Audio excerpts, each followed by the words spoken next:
Hello, goys and goyettes, and welcome. I have a question. Do you want to be a bad goy?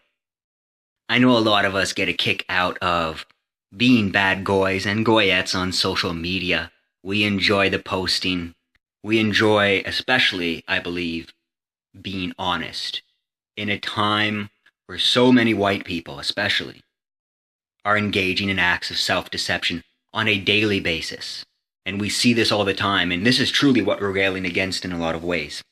Against a system that lies, that rewards liars, and that expects us to lie to each other and ourselves.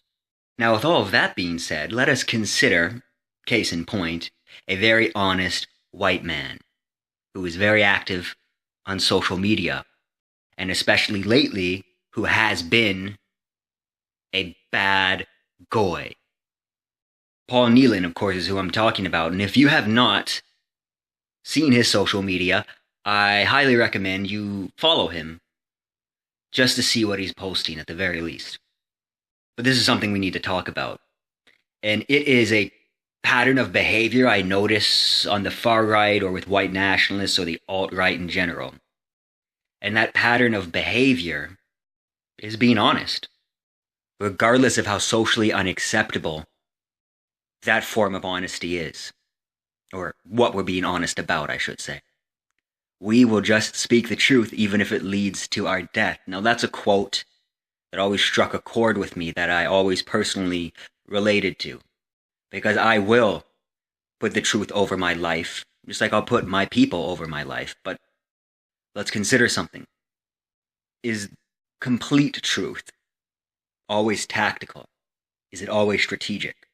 Is truth and truth alone enough to convince the blue-pilled masses who have been conditioned to react to the truth and the truth itself with hostility, with incredulity, with distrust, with skepticism, to say the least? I'm wondering if, as a matter of fact, rather than take the honest approach that Nehlen took, if it would have been better for him to have withheld some of his views, while still, of course, being a self-respecting white man who is pro-white, in order to successfully gain the seat of political power which he is seeking out, in order to eventually embed himself in the establishment, infiltrate, and subvert. We're talking about, I guess, Takia.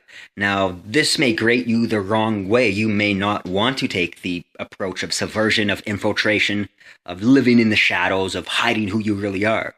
You probably have been waiting your whole life to express yourself honestly. You've now passed the threshold, crossed the line. You do not care about social acceptability.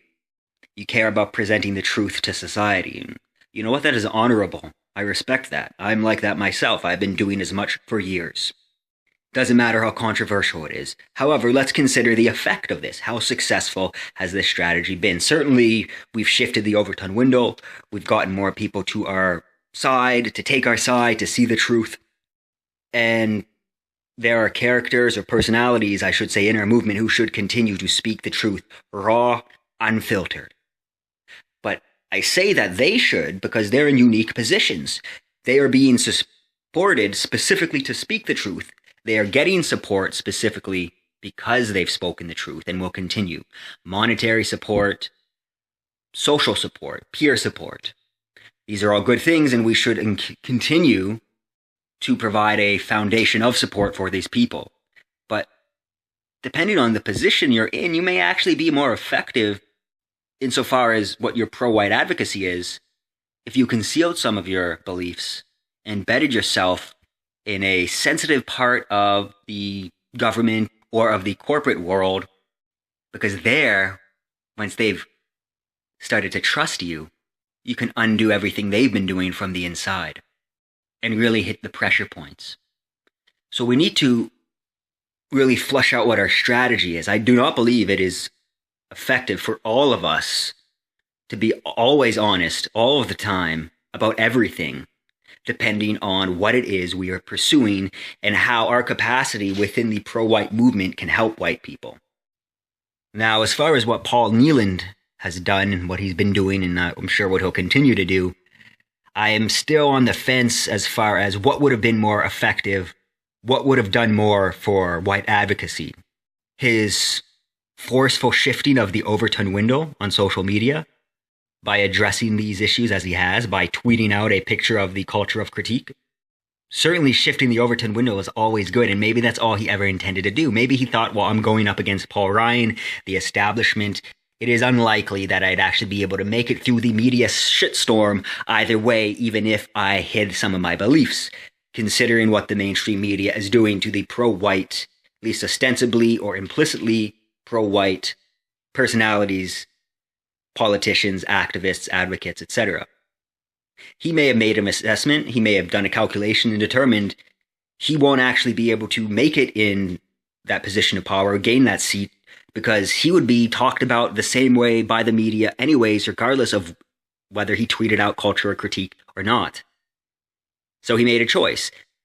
Under the spotlight, shift the Overton window. And maybe he determined that was the most he could do, the biggest impact he could have. And that is a pretty good rationale, but there are some of us who may have a pretty strong chance of getting into a certain position, of occupying a seat of power, and doing quite a deal more for our people, and being too honest may jeopardize that, and it would actually set us back. So I'm not even wanting to give a group prescription of, hey, let's all practice taqiyya like the Islamists do, or whatever, or let's be completely brutally honest and frank upfront all the time. We need a tailored approach. You're going to consider what it is you're capable of, what your capacity is, what you can get away with, and will you be more effective? Will you do more to damage the anti-white system, infiltrating or outright attacking it from outside? Once you've determined that, you know what is the best approach for you personally to take. But we are going to have to consider when is it best for us to be honest about them, echo. When is it appropriate for us to be honest about controversial beliefs, regardless of how true and grounded in reality and history they are? And I get it. I do not like concealing who I am. When I firmly planted into a belief that I've thought about for a while, that I've researched for a while, that I've entertained opposing viewpoints of, and I've determined this is what I believe, I want to announce it to the world because I'm not embarrassed of that. I'm proud of that, and I want them to know. And I want them to know, I would like them to know that there is one white man here pointing the middle finger at all of them. Because that is a powerful statement. Certainly the more of us speaking truth to power is a good thing. And it only unifies us more and strengthens us more. But at the same time, what is the position we're in right now? I'm in a certain country that doesn't really appreciate free speech as they do in the United States. So would I merely be incriminating myself or potentially setting myself up for legal issues if I use language that isn't coded or discreet in some way or measured? I cannot jeopardize the group and what our goals are by insisting of being autistic, insisting to being honest all of the time, which I guess autism and honesty go hand in hand. Anyways, so that's really all I wanted to say, just a quick video. And again, Paul Nehlen, he is doing good work. I would have preferred for him to have guaranteed that seat that he's going for. I think it's Speaker of the House. Maybe that wouldn't have even been possible had he hidden his beliefs anyways. So the best thing he can do for us is shift the Overton window forcefully and publicly. But we do need people occupying positions of power. Because if we can't do it that way, we're going to have to go around the democratic system. And I think a lot of us would prefer doing this as legitimately as possible and avoiding drastic measures like that. So, I have been Diaspora European. I'd like to thank you for listening. Have yourself a great day.